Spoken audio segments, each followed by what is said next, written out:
Janata Dal United से बहुत सारे लोग, महत्वपूर्ण लोग जनता दल यूनाइटेड को छोड़कर राष्ट्रीय लोक जनता दल की सदस्यता स्वीकार कर रहे हैं। इसमें शामिल हैं श्री शंभुनाथ सिन्हा, जो जनता दल यूनाइटेड के पूर्व के महासचिव प्रदेश में रहे हैं और प्रवक्ता, पूर्व प्रदेश महासचिव सह प्रवक्ता जनता दल यूनाइटेड प्रदेश इकाई में शंभुनाथ सिन्हा जी जाने पहचाने चेहरा है, सब आप सब लोग जानते हैं।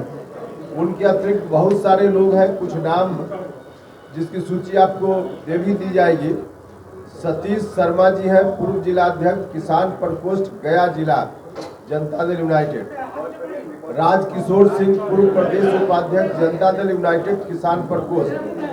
इंजीनियर शशिकांत, पूर्व उपाध्यक्ष शिक्षा प्रकोष्ठ Janata Dal United.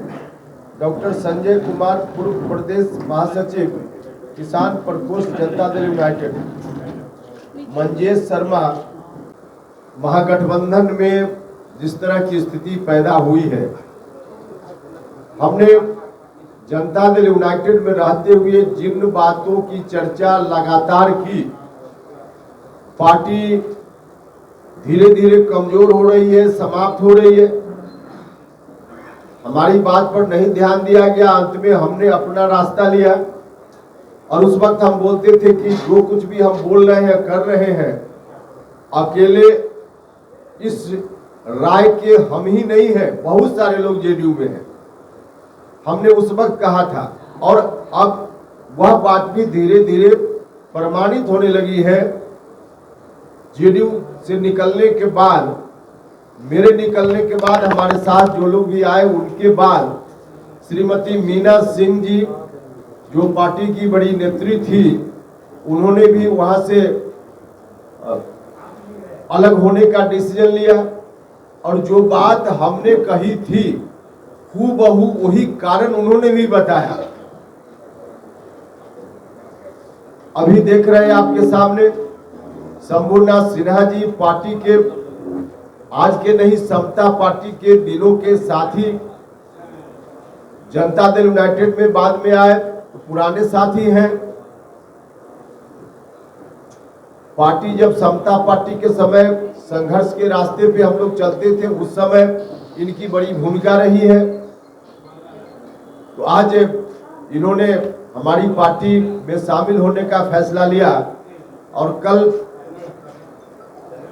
Party Janata Dal United से अलग होने के क्या कारण है, इनकी ओर से भी तमाम वही बातें कही गई जो बात हम कह रहे थे। हम जिला जिला में जहां जा रहे हैं, वहां भी बड़ी संख्या में लोग हमारे साथ, हमारी पार्टी के साथ आ रहे हैं, लोग सदस्यता ले रहे हैं। पटना में भी कई लोगों का बयान, जो महत्वपूर्ण इलाके के अलग अलग नेता हैं, उनका भी बयान जनता दल यूनाइटेड की स्थिति को लेकर रोज आ रहा है और रोज लोग वहां से अलग हो रहे हैं। कुल मिलाजुलाकर पार्टी अब बिल्कुल मरणासन स्थिति में पहुंच गई है। जनता दल यूनाइटेड, जनता दल यूनाइटेड को इस स्थिति में पहुंचाने के लिए जिम्मेवार, हम बार बार कहते रहे कि 2-4 लोग हैं, जिन 2-4 लोगों के कारण पार्टी जनता दल यूनाइटेड आज इस स्थिति में पहुंच गई। और पार्टी से ज्यादा मेरे लिए तो चिंता का विषय है, पार्टी तो मैंने छोड़ दी और पार्टी का जो भी हो उससे मुझको कोई लेना देना नहीं है, लेकिन नीतीश कुमार जी का, उनका चेहरा, उनकी छवि जिस रूप में कभी हुआ करती थी, आज कहां पहुंच गए नीतीश जी। उनके चेहरा को देखकर अंदर से दया का भाव आता है। नीतीश जी लगातार बोलते थे कि हम कुछ भी कहीं कंप्रोमाइज कर सकते हैं, लेकिन करप्शन से, भ्रष्टाचार से कभी कंप्रोमाइज नहीं करें। जीरो टॉलरेंस की नीति पर चलते हैं। भ्रष्टाचार के मामला में बार बार नीतीश जी बोलते थे। बीच में एक गठबंधन जिसके साथ सरकार चला रहे थे 2015 के बाद, उस वक्त भ्रष्टाचार के इशू को लेकर ही उन्होंने गठबंधन छोड़ा। तो इतना बड़ा बड़ा डिसीजन नीतीश कुमार जी लेते रहे हैं, करप्शन को लेकर के जीरो टॉलरेंस की बात करते रहे हैं, आजीवन करते रहे नीतीश कुमार जी। लेकिन अब आज जो इनकी स्थिति इस मामले में भी बन गई है, एक तरह से कहिए कि जो पूरे जीवन की उनकी राजनीतिक कमाई थी उसको भी कुछ दो चार लोगों के कारण दांव पर लगा दिए। अब जिस गठबंधन में है नीतीश जी और जिस व्यक्ति को या जिस पार्टी को अब आगे सौंपना चाहते हैं सब कुछ, उनकी जो स्थिति है भ्रष्टाचार के मामला में, नीतीश जी से जब सवाल पूछा आप ही में से कुछ लोगों ने कि जो छापेमारी हो रही है इस पर आपकी क्या टिप्पणी है, तो कुछ भी नीतीश कुमार जी नहीं बोल पाए। अब नीतीश कुमार जी का ऐसे विषय पर भी चुप रहना, नहीं बोलना या कुछ ऐसी बात कहकर निकल जाना जिसका अर्थ न तो हाँ होता है न होता है, ऐसी स्थिति, ऐसी दयनीय स्थिति नीतीश कुमार जी की कल्पना में भी नहीं सोचा जा सकता था कि ऐसी दयनीय स्थिति होगी। लेकिन अब एक तरह से कहिए कि भ्रष्टाचार से पूरे के पूरे तौर पे कॉम्प्रोमाइज की स्थिति है। साथ वाला आदमी जिसके लिए कभी उन्होंने गठबंधन तोड़ लिया था, उस समय और आज में कोई फर्क नहीं है, बल्कि उस समय से ज्यादा आज भ्रष्टाचार जो करने वाले लोग हैं, जो बातें आ रही है, उससे साफ लग रहा है कि उस समय से ज्यादा आज स्थिति उस स्तर पे भ्रष्टाचार की दिख रही है। उसके बावजूद नीतीश जी का कुछ नहीं बोलना या इधर उधर से कुछ बोलकर निकल जाना, यह बहुत ही दयनीय स्थिति है उनके लिए। और पूरे जीवन भर की कमाई जो राजनीति में उनकी थी उसको स्वाहा करने जैसा है। नीतीश कुमार जी इधर उधर की बात करके टाल जरूर जा रहे हैं, लेकिन उनके साथ वाले जो लोग हैं, कुछ लोगों को मजा भी आ रहा है। पर आरोप है कि उन्होंने प्रवासी मजदूरों के साथ मारपीट की थी। यहाँ महागठबंधन की सरकार है जो कि साफ तौर पर कह रही है कि वहाँ अफवाहबाजी ज्यादा हुई थी और काम नहीं हुआ था, कुछ उस तरह के झगड़े नहीं हुए थे। किस तरह से देखते हैं? देखिए, बिहार की सरकार पता नहीं है इससे बचना क्यों चाह रही। बिहार का कोई एक भी व्यक्ति अगर कहीं गलत तरीके से परेशान होता है, उसको प्रताड़ित किया जाता है, दुर्व्यवहार उसके साथ होता है, एक व्यक्ति के साथ भी, तो उसकी जवाबदेही राज्य सरकार के ऊपर बनती है कि राज्य की सरकार इसको गंभीरता से ले। ठीक है, जितने लोगों के बारे में खबर आ रही है, हो सकता है उसमें कुछ अफवाह भी हो। आजकल सोशल मीडिया के समय में अफवाह भी कुछ आती है, ऐसा नहीं हम कहते कि नहीं होगा, लेकिन जितना ही है जो खबर आ रही है 4 लोग को अरेस्ट किया गया या कुछ भी, तो बिहार की सरकार उस रूप में स्वीकार क्यों नहीं करती? और यह कोई पहली बार हो रहा है क्या? वहाँ उसके पहले असम में कभी, महाराष्ट्र में कभी, दिल्ली में कभी, अलग अलग जगह पे बिहार के लोगों के साथ तो इस तरह की घटनाएं होती ही रहती है।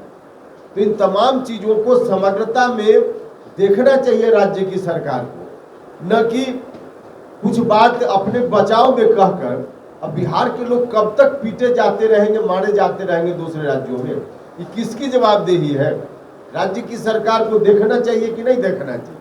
और सिर्फ इतना ही नहीं देखना चाहिए, इस समस्या का निदान तो लॉ एंड ऑर्डर के हिसाब से तत्काल देखने की जरूरत है, तभी निदान होगा। लेकिन साथ साथ बिहार के लोग बिहार से बाहर जाते हैं इतनी बड़ी संख्या में, और वह भी मजदूरी करने के लिए। इस पर आखिर कब तक, इस समस्या से कब बिहार के लोगों को निजात मिलेगी? यह भी राज्य सरकार की जवाबदेही है, देखना चाहिए लोगों को। लेकिन लोग पल्ला झाड़ लेते हैं। दूसरे चरण में भी जहां जहां जाएंगे वहां महापुरुषों का नमन करेंगे, और साथ साथ स्थानीय साथियों की ओर से सभाओं का भी आयोजन होता है, उन सभाओं को भी संबोधित करेंगे और बीच बीच में भी लोग जहां जहां मिलते हैं सबसे बात करते हैं, सबसे मिलते हुए हम आगे बढ़ते हैं। तो इस रूप में कार्यक्रम चलेगा। मुझको ऐसा लग रहा है जब हम लोग पटना से निकलने के पहले कार्यक्रम जब तय कर रहे थे उस वक्त मन में थोड़ी शंका थी कि लोग किस रूप में हमने जो पार्टी का गठन किया, डिसीजन लिया, उसको लेंगे। लेकिन अब लोगों के बीच जाने के बाद जो डिसीजन हम और हमारे साथियों ने पार्टी बनाने का लिया, अब पूरे तौर पे यह बात प्रमाणित है लोगों के बीच जाने के बाद कि जो डिसीजन हमारा है उस डिसीजन पर बिहार की जनता ने मुहर लगा दी है। पार्टी के गठन का डिसीजन बहुत ही उचित कदम है, ऐसा सब लोगों के बीच जाने के बाद हम इस परिणाम पर पहुंचे हैं। तो इसी रूप में दूसरे चरण में भी हम जाएंगे, उसकी तैयारी हमारे साथी कर रहे हैं। तो यह तो कार्यक्रम के बारे में जानकारी आपको देनी थी। 20 तारीख को फिर लौटेंगे, उसके बाद आगे के कार्यक्रम की जानकारी देंगे। बिहार की जनता के बीच में और बिहार की जनता का जो समर्थन दिख रहा है, आगे आने वाले दिनों में निश्चित रूप से जिस मकसद से हमने दल बनाया है, हम और हमारे साथियों का विश्वास लगातार पक्का हो रहा है कि उन मकसदों को पूरा करने में हम जरूर कामयाबी हासिल करें। यही बात थी जिसके लिए आपको कस दिया गया। कोई सवाल हो तो पूछिएगा, बताएं। सब पार्टी अपना अपना काम करती है, मैं देखना आपको क्या, पार्टी अपना अपना काम करती है। जिस पार्टी को जहां मर्जी हो जाए आए, उसमें क्या। ये आरजेडी कर रही है कि बीजेपी जानबूझकर जो है केंद्रीय एजेंसी का दुरुपयोग कर रही है, परेशान कर रही है, हम लोग परेशान होने वाले नहीं है। यही बात तो हम बोल रहे हैं। महागठबंधन के नेता नीतीश जी हैं, तो नीतीश जी को यही बात बोलना चाहिए ना। तो नीतीश जी क्यों नहीं बोल रहे हैं यह बात? अब नीतीश जी नहीं बोल रहे हैं तो उनके अंदर ही दो तरह की बात आ रही है। तो विषय पहले उन लोगों का है, तो पहले यह तो तय हो कि कौन सही बोल रहा है। आरजेडी के लोग सही बोल रहे हैं या नीतीश जी मुस्कुरा के निकल जा रहे हैं, क्या मामला है? वही बात नीतीश जी को लगे तो साफ साफ नीतीश जी बोले।